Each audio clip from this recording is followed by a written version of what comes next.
সম্মানিত ভিউয়ার সবাই কেমন আছেন? আশা করি ভালো আছেন।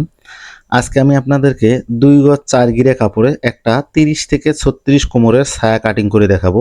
এখানে দেখেন সর্বমোটে ২ গজ ৪ গিরা কাপড় আছে। ৪১ ইঞ্চি আছে, একটু বেশি আছে কাপড়টা। সমস্যা নাই তাতে। এই যে ডাবল ভাঁজে আমাদের কাপড়টা। ডাবল ভাঁজে ৪১ ইঞ্চি আছে, সেক্ষেত্রে আমাদের ২ গজ ৪ গিরা আছে এখানে টোটাল। এই যে আমরা একটা পার্ট সিঙ্গেল করে নিলাম, পার্ট সিঙ্গেল ভাবে নিলাম। সিঙ্গেল ভাবে নিয়ে আমরা এখানে ডাবল করে নেব। সর্বপ্রথম ছায়ার কিন্তু আগে কোমরের বেলটা কাটিং করতে হয়। এই যে এটা আমরা ২.৫ ইঞ্চি নেব। ২.৫ ইঞ্চি ডাবল করে নিলাম কিন্তু। আমি আপনাদেরকে বোঝার ক্ষেত্রে আরো ক্লিয়ার করে বুঝাই দেব।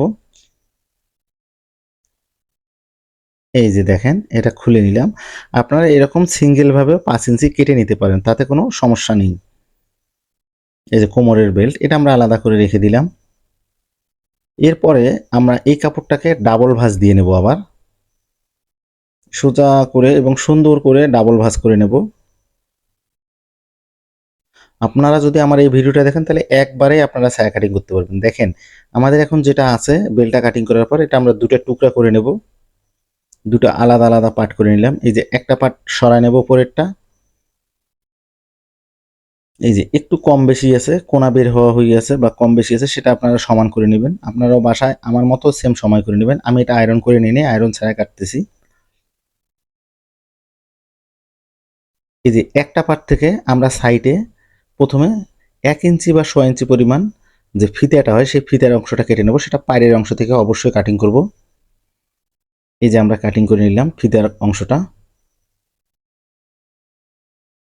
এরপর আমরা পার্টগুলো বের করব। দেখেন এই সাইডে আমরা ৫.৫ ইঞ্চিতে একটা দাগ করব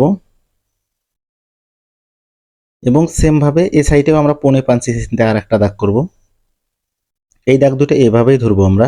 আমি যেভাবে ধরতেছি সেম আপনারা এভাবে ধরার চেষ্টা করবেন এবং তাতে সুন্দর হবে। এরপরে আমরা কাটিং করে নেব।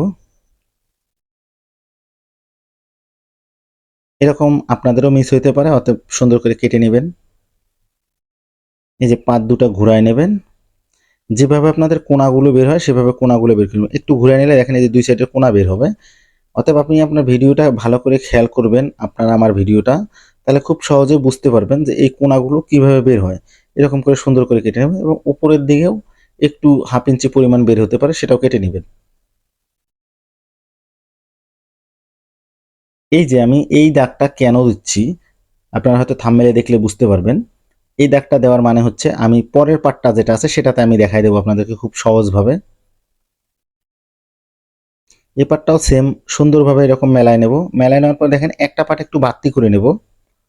এই যে বেল পরিমাণ, দেখেন বেল পরিমাণ বাড়তি করে নেব।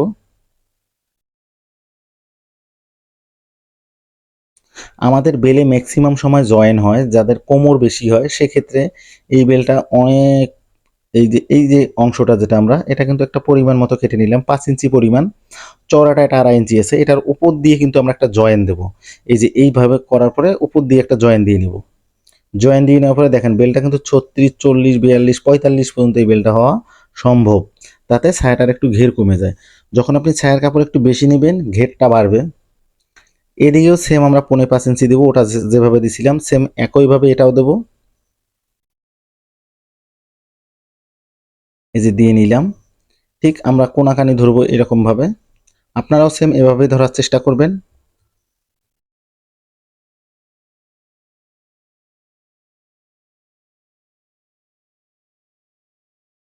এখন কাটিং করে নেব।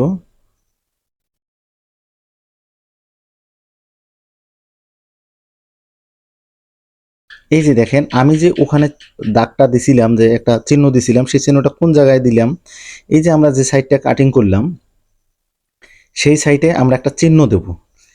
আপনারা অবশ্যই এই ভিডিওটা কেউ বলে নাই কখনো কোনো দিনে, এই চিহ্নটা দেবেন যাতে ওই সাইডের সঙ্গে ওই ছোট পার্ট দুটার জয়েন হবে, তাতে আপনাদের পার্ট খুঁজতে হবে না কোন সাইডে কোনটা জয়েন হবে। এই জন্যই আপনারা সাইডে একটা চাকান দিয়ে নেবেন, যখন কাটিং করবেন যে সাইডটা ওই সাইডটার মধ্যে চাকানটা দিয়ে নেবেন বা একটা মার্ক করে নেবেন। তাহলে পরবর্তীতে পার্ট খুঁজতে সমস্যা হবে না, যেটার দাগ আছে এটার সঙ্গে এটা জয়েন হবে, ব্যাস। এই যে আমাদের দোনোটা পার্ট কাটিং করা হয়ে গেল। তাই ভিডিওটা কেমন লাগলো অবশ্যই কমেন্ট করে জানাবেন। আর আমার এই চ্যানেলটা অবশ্যই